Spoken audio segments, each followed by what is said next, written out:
DJ the Cheese DJ here, and we are back. And guys, welcome to the world of Monster Hunter Iceborne. So guys, we're really keen to get into it. So today for you, what we're doing is we are doing a beginner armor set that you guys should utilize for Monster Hunter World Iceborne. Now guys, if you haven't already finished the base game of Monster Hunter World and finished that main campaign, you won't know what I'm talking about. But for those of you that have, once you get into Iceborne, you'll find that you're in the Master rank, which from what I've been able to tell so far is very similar to the G rank from previous games, although a little bit toned down. It's not as tough. But what you'll find is that the monsters will significantly be harder. They'll hit a little bit harder, they'll have a lot more health, and to combat that you will want to get better armor straight off the bat. Like, you don't want to hang around in your high rank armor because the master rank armor that you can get craps all over your previous high rank armor sets in terms of defense.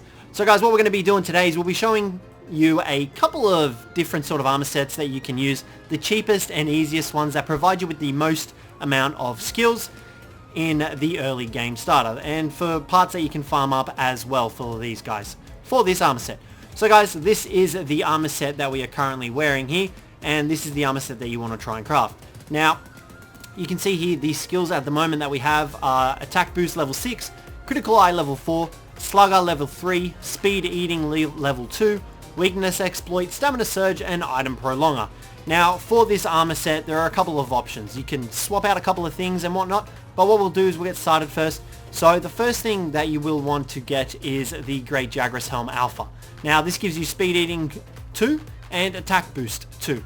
This is great because the attack boost is, it's going to be useful. It's always going to provide something. Same goes for Speed Eating. Whenever you need to heal yourself or whatnot, your Speed Eating will trigger and it'll allow you to drink your potions, eat your meat a lot quicker. That's great there. It's got the 116 armor and the single 3-stack gem slot, which is great. Solid elemental resistances as well, and it's pretty easy to make. All you need to do is go out and farm the Great Jagras, which is a very solid and easy monster to kill. Now guys, as for the chest piece, we have decided to go with the Cooler Male Alpha. Now this is by killing the Cooler Yaku, which once again is one of those small wyverns that are relatively easy to kill. But this armor does provide you with Stamina Surge and Critical Eye level 2. And you can see here, Critical Eye level 2 gives you an extra 10% Infinity, while Stamina Surge increases your stamina recovery speed. Once again, an all-round great bit of armor that skills you will utilize regardless of what weapon you'll use. You'll always need stamina, you'll always need extra affinity to deal those extra critical hits. So guys, let's move on to the next piece. Now guys, this next one is entirely dependent on you and what sort of weapon you use. If you use a weapon that deals stun damage, I would definitely go for these ones because Slugger is an invaluable skill to have for those weapons. And you can see that we currently use a hammer and it is great. So Slugger provides you with the ability to stun monsters easy. You can see their stun power plus 30%, and you also get an attack boost from the Bone Vambraces Alpha Plus.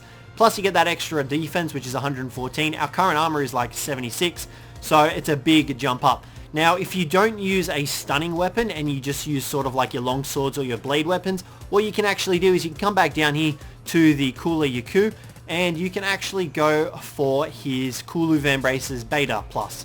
This is, once again, a decent set of armor. It does give you the critical boost level 1, but pair that with the other critical eye that you have, and you'll be able to deal a lot more damage, and it'll trigger a lot easier. So this is an option if you do go about using your longswords or any sort of blade weaponry instead of the stun weaponry. But me, myself, as a hammer user, I tend to go for the Slugger, so the Bone Vambraces are the choice for me.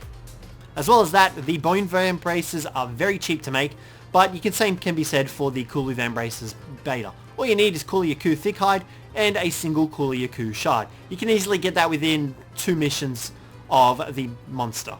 Now guys, as for the coils, I decided to go with the Hornature Beta coil. You can see there that gives you a level 1 weakness exploit, which once again is a useful skill that everyone will need. It allows you to attack the weak spots and have the extra affinity, plus the extra 5% on wounded parts. So if you utilize that with your Hook Claw, which you should be utilizing all the time, as soon as the monster's part is not wounded anymore, you need to Hook Claw that sucker because you will do extra damage and it can all count up.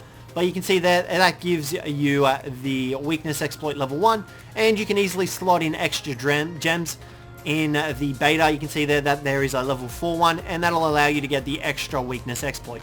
If you're onto Monster Hunter Iceborne part, you will already have access to a lot of gems, so it is up to your discretion to what gems you want to slot in, but you want something that will complement the extra armor and the skills that you will run with this armor. Now guys, this is just a little bit of a guide. You don't have to take this advice. Feel free to mix and match by all means. I would as well. But yeah, I thought I'd run this, guys, just to give you a little bit of a boost in the game. Now guys, this next one for the Greaves, I was a little bit on the fence. I wasn't really 100% sure on what sort of leggings. I couldn't really find any that synergized very well with the rest of the armor, but you've got a couple of options. The first one is the Alloy Greaves Alpha. You can see there it's got speed sharpening and windproof. Speed sharpening is great. You're always going to need to sharpen your weapon. This increases the speed it takes. So you can see there it removes 2 cycles from the sharpening process, which is a great boon. As well as that, it does provide you with windproof if you want to go down that route. If you want to go for the basic one, you can go for the beta, and that only gives you 1 level of speed sharpening, but that'll allow you to slot in a 4 gem decoration, which is really good as well. So it's up to you, and this is very cheap to make. All you need is a couple bits of ore, which you should have plenty of from exploring the Iceborne world.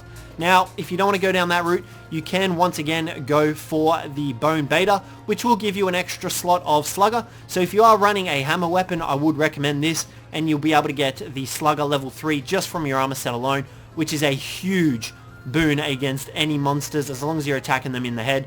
That is up to you guys. Another option, which I was a little bit on the fence about, I feel like the other two are slightly better, but you've got the Kulu Greaves Alpha here. Now, this gives you Critical Eye level 2 and Item Prolonger. So, it's up to your discretion on what you want to do, but Critical Eye increases your affinity. Once again, you're always going to need affinity. It is very cheap to make, but from the armor set that I have told you, so the Kula Mail, the Kulu Vambraces, as well as the Kulu Greaves. Why do we have the Kulu Greaves on? The Vambraces, that shouldn't be that. We'll chuck the Bone on. There we go. You can see there that just from that we've got Attack Boost level 6, Critical Eye level 4, Slugger level 3 because of our gems that we've got slotted in, Speed Eating level 2, Weakness Exploit level 1, Stamina Surge level 1, and Item Prolonger level 1. Now for the extra attack boost you will need the Attack Charm. You can see here the Attack Charm level 3. Everyone should have one of those. They're really easy to get. But that also, you can upgrade it once again. We haven't actually upgraded it, which is weird. But that'll give you attack boost level 4, which will actually increase your attack boost to level 7. So you'll be doing a lot more damage. You'll be doing 21 extra damage plus an extra 5% affinity. Definitely worth it. And that is just a little guide that you guys can use for a starter set in Iceborne. You can currently see here that the armor that we don't have on, the armor that we have on at the moment is only 76 armor. You get that armor set that I was just talking about and you'll be pretty set for a while. So guys, that's going to wrap up the video today. Let me know what you thought of it down below in the comments. Let me know whether or not you agreed with it. But other than that, guys, thanks very much for watching, and I will catch you in the next one.